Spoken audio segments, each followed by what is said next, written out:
जब न्याय का फैसला सत्य के पक्ष में न हो तो शस्त्र उठाना आवश्यक हो जाता है।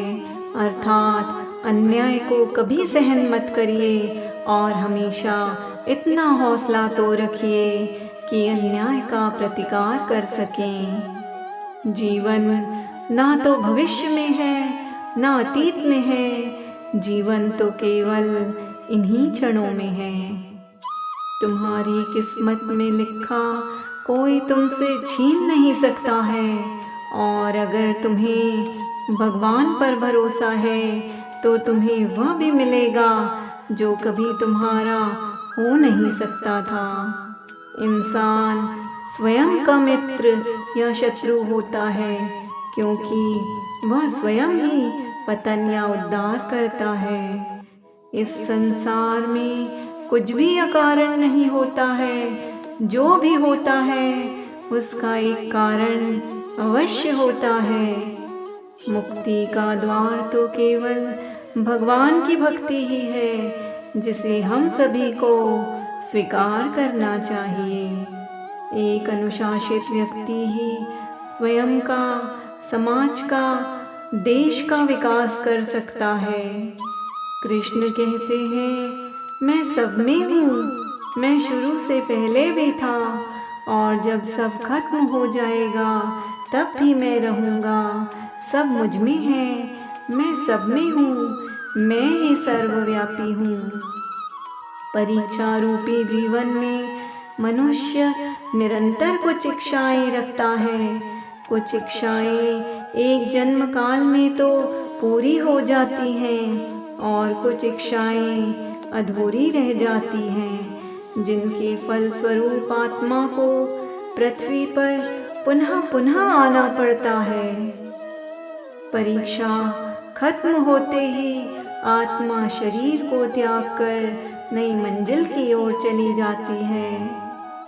खुशी तो सबको चाहिए, किंतु किसी को पता नहीं है कि इसे पाना कैसे है। इच्छाओं को सीमित करके भगवान के प्रति समर्पण भाव रखकर हम खुशियों को पा सकते हैं। कर्मकर्ता को उसी प्रकार ढूंढ लेता है जैसे हजारों गायों के बीच बछड़ा अपनी माँ को ढूंढ लेता है।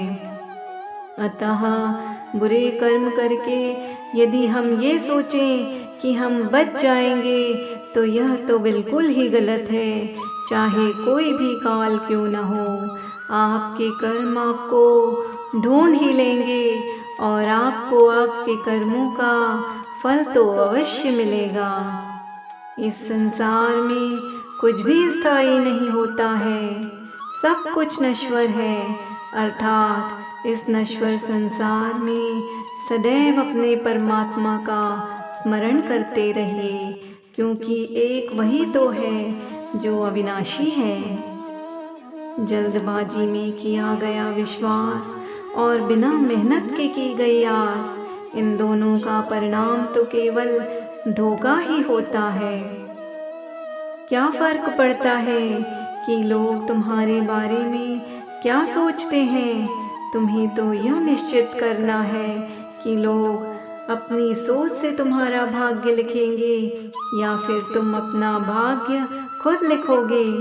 अर्थात जो आपको करना है वह ये सोचकर मत छोड़िए कि लोग क्या सोचेंगे, क्योंकि लोग तो हमेशा आपके बारे में गलत ही सोचेंगे। इसीलिए अपने निश्चित कर्मों को हमेशा करते रहिए। जहाँ आपकी कद्र और कीमत न हो वहाँ रुकना तो बिल्कुल ही अनुचित है, चाहे वह किसी का घर हो या फिर किसी का मन हो। अपने आत्मसम्मान को सदैव सबसे ऊपर रखिए। कृष्ण कहते हैं, मत सोच तेरा सपना क्यों पूरा नहीं होता। हिम्मत वालों का वादा कभी अधूरा नहीं होता है। जिस इंसान के कर्म अच्छे हैं उसके जीवन में कभी अंधेरा नहीं होता है।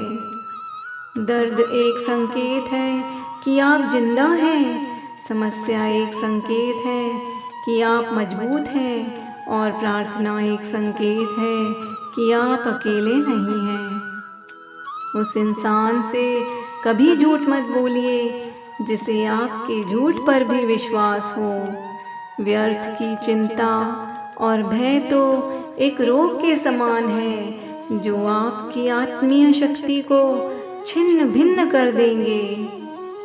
दीपक कुछ बोलता नहीं है, उसका प्रकाश ही उसका परिचय देता है। वैसे ही आपके अच्छे कर्म आपका परिचय स्वयं दे देंगे। जितना ज़्यादा हो सके खामोश रहना ही अच्छा होता है, क्योंकि सबसे ज़्यादा गुनाह तो जुबान ही इंसान से करवाती है। कृष्ण कहते हैं, कोई तुम्हारा साथ नहीं देगा, तुम्हें स्वयं ही लड़ना और संभलना पड़ेगा। भावना रहित व्यक्ति तो कभी शांति नहीं पा सकता है और अशांत व्यक्ति कभी जीवन में सुखी नहीं रह सकता है। मौन में वो शक्ति है जो शब्दों में भी नहीं होती है, अर्थात मौन मनुष्य को अपने मन पर नियंत्रण रखना सिखाता है, और जिसने मन को नियंत्रित करना सीख लिया उसका आत्मबल भी मजबूत हो जाता है। संसार का यह नियम है जिसे तुम मृत्यु समझ रहे हो, वही तो जीवन है। जो पल इन पलों में है उसी को जी लेना ही जीवन को सही मायनों में समझ लेना है। मित्रों, आप यदि इसी तरह भगवान की मधुर वाणी, गीता के ज्ञान की बातें हमेशा सुनना चाहते हैं तो हमारे चैनल को लाइक और सब्सक्राइब कर दीजिए।